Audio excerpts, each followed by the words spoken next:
All right, now this is a story that has to be done. African American leadership groups smoking with the enemy. You know, the background among all racial and ethnic groups in the United States, African Americans bear the greatest burden for tobacco related diseases. The tobacco industry has been highly influenced in the African American community for decades, providing funding and other resources to community leaders and emphasizing publicly its support for civil rights causes and groups while ignoring the negative health effects of its products on those who claim to support it. However, the industry private business reasons for providing such support were unknown.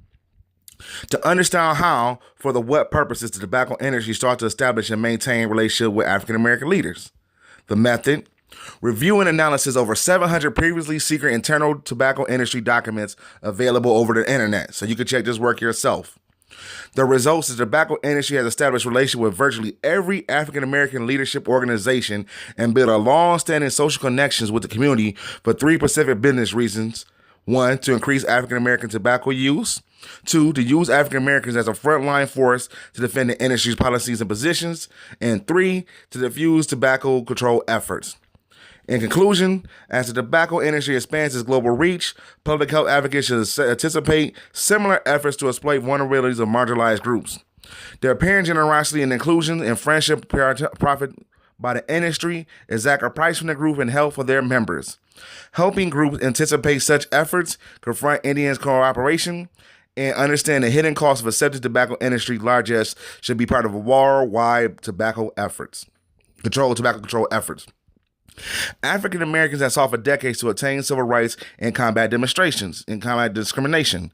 In this process, they forward ties with organizations, including tobacco companies, that offer resources when the allies were few. The tobacco industry long-standing links with African American leaders could be interpreted as representing as laudable commitments to civil rights causes as the industry claims.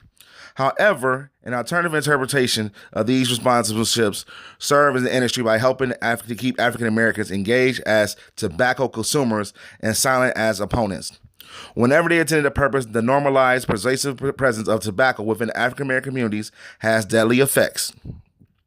Compared to the other racial groups, African Americans bear the greatest health burden from the preventable tobacco-related diseases, which kill approximately 45,000 African Americans yearly. Because of this disparity, it is critical to understand how the tobacco industry operates within the African American communities and for what purposes. Although some suggest that African Americans lack interest in tobacco control, and an increasing number of tobacco control programs are being implemented by and for Black communities. Some African American leaders have begun to speak out against the industry targeting people of color. This analysis is going to embed the ties between African American leadership group and the industry normalizing tobacco use and the industry presence, influence on African American voices in tobacco control policies and instructing or weaken tobacco control efforts. As a result of the 1998 Master Settlement Agreement in the United States, over 40 million pages of internal tobacco industry documents were electronically accessible through the tobacco company website. The University of California, San Francisco Legacy Tobacco Document Libraries and others documents for this paper were retrieved between February 2001 and April 2002, primarily from Phyllis Morris, R.J. Reynolds, Brown and Williamson, Lord, and Tobacco Institute websites. In addition, other documents were retrieved from the Minnesota Tobacco Department of Disposal. Approximately 700 internal tobacco industry documents pertaining to African American leadership groups were collected and reviewed. Several such strategies were utilized. We searched for identifiers, for example, Black, African American, organization names, for example, the NAACP, which get a lot of money from them, and other leaders using the snowball approach. We also received relevant secondary data sources, including newspaper, journal articles, and other stuff. In the 1930s, about half all the persons were employed in manufacturing positions in the tobacco industry were African American. Philip Morris claimed to be the first tobacco company to hire Black salesmen, while R.J. Reynolds was the first industry to desegregate its facilities and integrate production lines. Yet most Blacks were still denied better paying jobs and typically work in unpleasant conditions.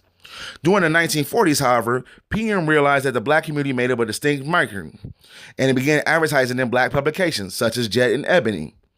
Other tobacco companies followed. Henceforth, African Americans were regarded not only as an industry labor, but as potential tobacco customers.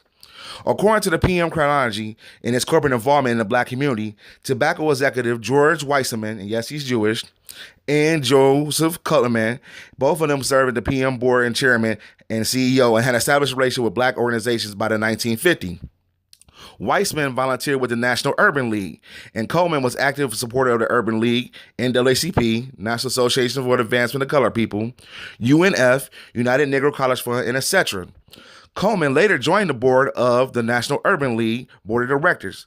By this time, they became PM Talk executive. Weissman and Cullen have been forming ties within the black community for over 30 years.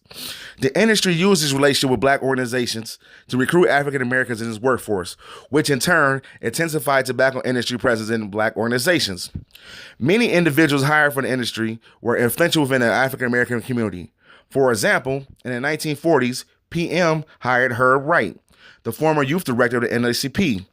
Wright worked for PM for 30 years, expanding PM reaches to black colleges and black organizations. Other examples of intertwined relationship between black leaders and tobacco industry include Verdon Jordan, former executive director of the NUL, the National Urban League, and former board member of RJR.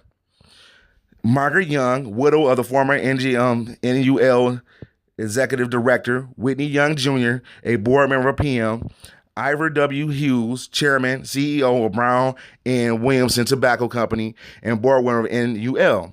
Raymond Pritchard, another chairman, CEO of Brown Williamson, NUL board member, and an active advisor for Opportunities Industrial Centers of America, a black economic development program. And Hughes Cutman, PM and CEO and chairman of the board of the United Negro College Fund. The tobacco industry worked to retain its close and continued relationship with virtually every major African American leadership group. Black opinion leaders were researched and sought out by the tobacco industry in order to enhance their corporate image and improve their market position within the African American communities. One industry image build strategy was the establishment of an association with the public service for the efforts of African American organizations. For example, industry document described by a PM-sponsored synopsis focusing on blacks and their civil rights struggles.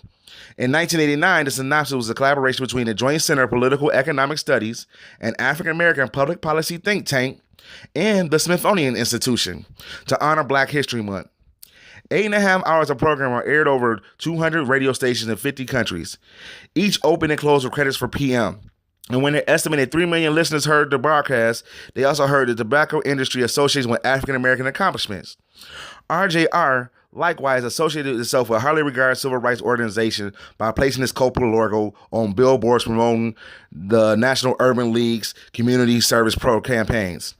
Tobacco money supported African American civil, education, social, and tobacco and to political organizations and community leaders elected to local, state, and federal. Support include corporate contribution, business expenses, journal ads, and promotional items. The amount of support was based on the importance of the organization to the company's long-term goals. In 1989, 70% of PM expenditures went to minority organizations, went to black groups. At the annual conference of African American organizations, the tobacco industry built its positive image by displaying thousands of largesse. For example, the Congressional Black Caucus Foundation annual legislation weekend attracted up to 50,000 of the most influential black leaders in politics, government, business, education, and law. Tobacco executives socialized and built support among hosting receptions and dinners at the event. At the 1983 NAACP annual convention, for example, Brown and Williamson announced a fair share agreement with the NAACP, promising major economic opportunities for blacks and other minorities. However, in 1984, the document elucidated the company's primary motive.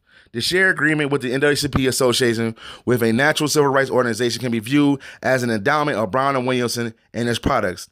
And if managed with sensitivity, this association can be linked positively to minority buying public.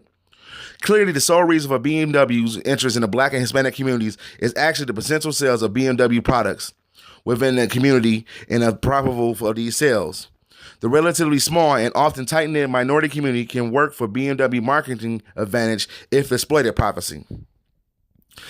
The industry extracted something in return from the organization that received its money.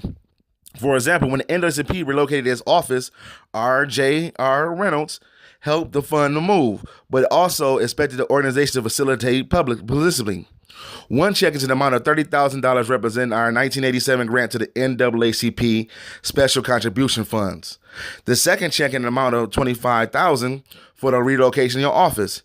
It is an understanding that you will provide the appropriate platform that we may make these public grants. The tobacco industry expanded its relationship with the African American political organization to achieve key political goals.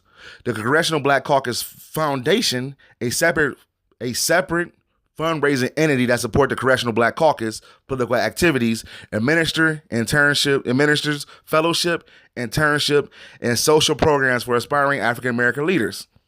The tobacco industry supported the CBC and the CBCF, including at least $125,000 in 1985, $50,000 in 1986, and $155,000 in 1993, and involving these programs to provide opportunity for the industry to link individuals deemed likely to become future policy leaders and eventual allies, as suggested by the 1990 PM memo for the purpose of sponsoring leadership and developing an early relationship with individuals who are likely to wind up in public policy arena. The industry also funded intern and scholarship programs for other African American organizations, including the New National Newspaper and Publishers Association. The industry also sponsored mentor programs in order to reach future African American policymakers. For example, RJR participated in the NUL Black Executive Exchange Program, name is BEAT. Established in 1969, BEAT worked with black colleges to connect with students of African American executives from industry and government. A 1990 report on RGL employees suggests that the industry policy positions were promoted through BEAT seminars. The importance of these seminars went beyond lectures and synopsis. The influence of the representative of RJR have on the attendance of the seminar should be noted. It was during these conversations with small groups of individuals that this influence was most effective. These conversations provide opportunities to present the smoker rights positions to a person immediately involved with smoking, non-smoking policy-making activities within their companies. The industry sought generally to establish relationships with politicians early in their careers by showering them with attention of junior and local politicians who were likely to move on to the state and federal offices. The industry sought to enlarge its pool with political allies. In 1990, a memorandum by RGI representative working on Ohio illustrates the industry watchful interest in a local African American politicians. Barbara Boyd, the vice mayor of Cleveland Heights, Ohio, the first ever black elected official and co-founder of the Black Women's Political Caucus, president of the Cleveland Heights Democrats, and secretary of the Catahoula County Democratic Party, Barbara is out without a doubt going places. Cleveland Mayor Mike White, an African American of a big city, is in the process of consolidating his political power. It is clear that Mike White can either open or close a number of doors for us. The industry generosity was undertaken not merely for the goodwill's sake, but because it was a way to ensure support of industry policy positions. In 1991, RJR memo provides an example of political organization offering to support and defend the industry in exchange for tobacco money.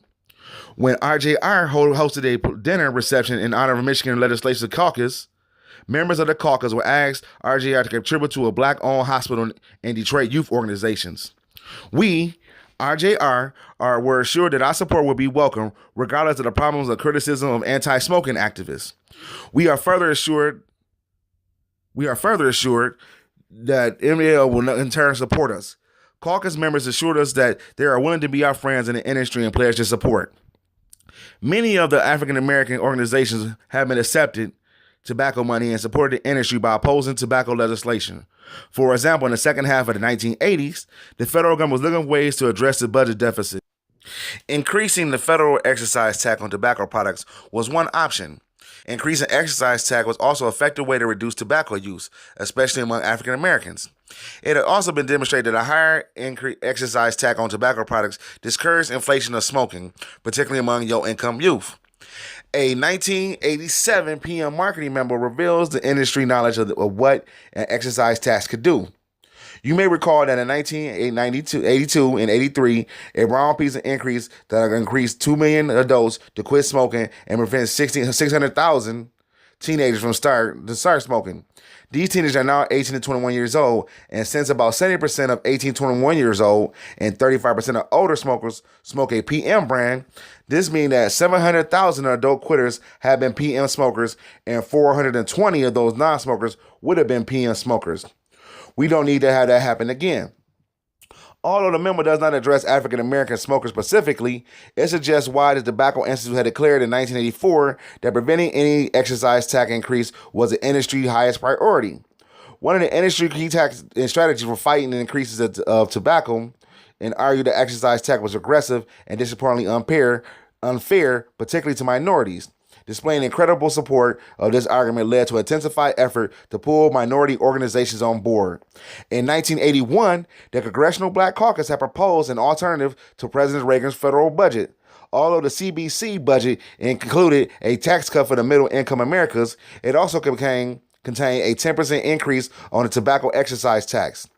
This alternative budget would have restored most of the funding to the social programs considered vital to the poor, which were proposed for cuts under Reagan plan. Yet, in 1984, for undetermined reasons, the CBC alternative budget opposed increased tobacco and excise taxes. The tobacco industry sought to leverage the caucus and change the position, as the 1984 document shows. The recent March 30th, 1984, adoption by the Congressional Black Caucus of an alternative budget program, which expressly opposed any increase in or extension of cigarette excise tax, can be used to the industry advantage. By 1985, the industry felt confident that the National Black Caucus state legislators, the NBCSL, also opposed increasing excise tax and therefore would support the industry position. According to a Tobacco Institute memo, the industry secured further rights from other African American organizations. Philip Moore's staff have reported that the following groups have or will submit statements in support of our position on the excise tax: NAACP, National Urban League, the National Association of Black County Officials, the National Coalition of 100 Black Women, the National Black Police Association, the West Coast Black Publishers Association, and the Georgia Association of Black Elected Officials. As part of the industry-wide effort, PM distributed more than 50 major African-American newspapers a co-op piece apparently authored by James Hargrove, chair of the National Black Police Association, addressing the inherent unfairness of the excise tax to minority. Hargrove, a recipient of tobacco money, often defended pro-tobacco issues. By the end of 1985, Reverend Jesse Jackson, chair of the Rainbow Coalition, was also attacking excise tax. Citing a 1981 economic study, Jackson asserted that the tobacco tax burden is much 10 times greater for black consumers. It is unclear whether Jackson understood the study author, economist V. Glenn Chappell, was research director of the Tobacco Tax Council and consultant of the Tobacco Institute, and had been affiliated with the industry since at least 1973. When Congress in 1987 public hearings on federal revenue options, the tobacco industry solicited additional support from the National Conference of Black Mayors and Opportunities Institutionalized Criminal Centers of America. The CBC established a task force to review the impact of excise tax on poor blacks and other minorities, which issued a 1987 report. Congressman Merv Delaming, Democrat, California, chair of the CBC and recipient of tobacco money, presented a report to the congressional committees echoing the industry position. Delaming argued that the federal tax exercise were unfair, regressive, and disproportionately affected low-income families, blacks, and other minorities. Several members by Samuel Cochut, Tobacco Institute president, revealed that the industry took credit for shaping these views. Since January 1987, substantial progress has been made in convincing the Congressional Black Caucus that excise tax will hurt the poor. The tobacco industry coordinated press conferences and media placements of co-op ads to result daily task force report. The Malone will conduct a press conference next week to release its report on the excise tax regressively.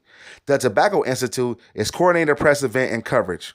By the end of December 1987, 20 black publications have published co-op ads prepared by Delaming opposing the federal income excise tax.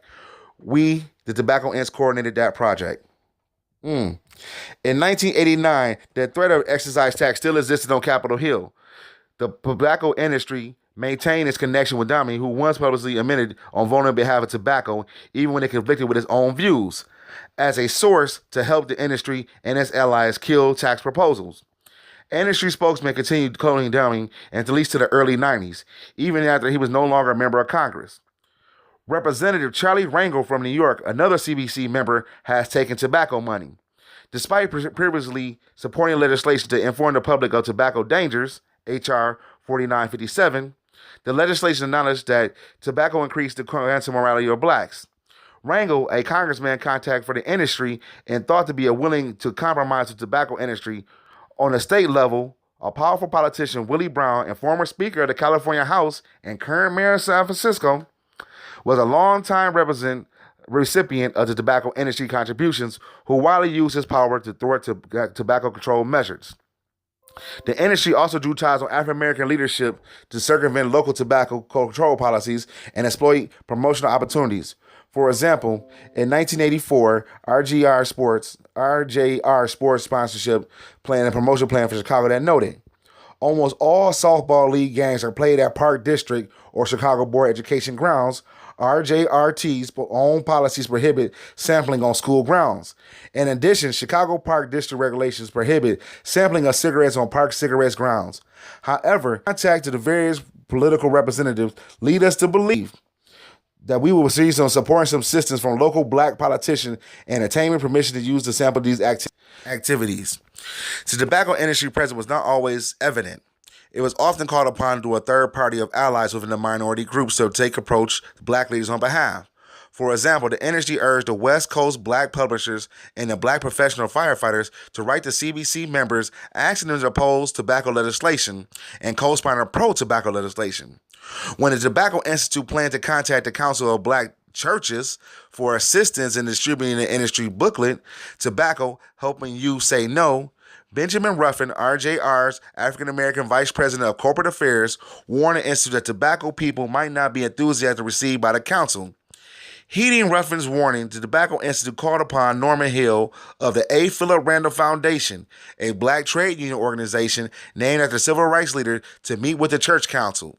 The foundation, also a recipient of tobacco money, had previously supported the industry effort in supposing excise tax increases. All right, now that's not the whole article. It still goes on for more, but it names a lot of people, names them by name. You can look this stuff up yourself. So what kind of community are we in when the own black leadership is conspiring to kill your ass? And I'm going to put this in the inbox. You can check I'm not Dan Calloway. You can check my shit. I'm going to put this in the box because this need to be known by everybody. You know what I'm saying? All during they just conspired to kill you. And that's why they got their money. The Congressional Black Caucus is still being paid tobacco money. Just think about all the people that died from tobacco that you know about. All that come, starting young, smoking Black and Milds and cigars and stuff like that. This has been a staple in the black community for a long, long, long time. And like I said, you can look up these organizations. It's a page on here when I post it in here, and you can go through all the black organizations. I posted some of the logos on here on this page so you can see for yourself. And this how it is. So the so-called black leadership, Democrat, is corrupted. It's corrupted to the T, and it's trying to kill you. It takes part in your killing. You know what I'm saying? Having you die slow, taking part in your genocide. You know what I'm saying? We got to think about that. We really got to think highly, highly deep about who we putting up in there. And how come these people ain't got no backbone? They smell like jellyfish. You know what I'm saying? Spineless. It's just terrible. Taking all this money. NAACP, National Urban League, Operation Push, all the Black Greek foundations, all the Black Greek fraternities and sororities. They taking money. The Black Expo that happened in July. All of them are funded by tobacco organizations. When you don't control the money in your organization, this is what happens. Hey, peace. Subscribe to the channel. Much love to all y'all. And more stuff coming up on this. Peace.